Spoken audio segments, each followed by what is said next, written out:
মধ্যে একজনের সাথে যিনি একজন দেখতেছি যে ভাই ভ্যান নিয়ে বসে আছেন। ভাই আপনি এখানে কতক্ষণ যাবত আছেন? আমি 11:30 থেকে এখানে বসে আছি। 11টা 11:30টার দিকে বসে আছি। 11:30 থেকে বসে আছেন। 11:30 থেকে আপনি এখানে ভ্যান বসে নিয়ে সাইড দিয়ে যেতে পারতেন না? সেতে যাইতে দেয় না। হ্যাঁ, তারা পুরা রাস্তা ব্লক করে বলেছে, কোনো গাড়ি ঘোড়া চলতে দিবে না। আমরা তো আন্দোলন করছি, আন্দোলন করে সরকার পতন করছে। আন্দোলন পতন করে কি আমরা কি এই পাইছি যে এরা যে কোনো দিনে আইসা রাস্তা বন্ধ করে বসে থাকে। আমাকে তো এই ব্যান চালাই আমাকে রুজি রোজগার করতে হয়। তারা তো রুজি রোজগার করে না। আমাকে পোলায়নের স্কুলের বেতন দিতে হয়, আমাকে সংসার চালাইতে হয়, ঘর ভাড়া দিতে হয়। আমাকে তো নির্ভর এটার উপরেই।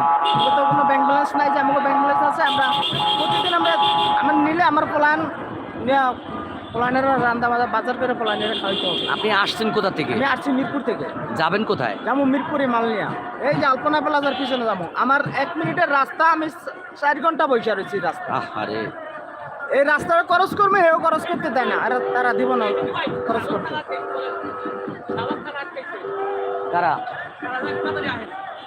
এই যে এখন আপনারা সরকার আন্দোলন করে আপনারা নামিয়েছেন, এতে কি এখন আগে সরকার পতন হয়েছে।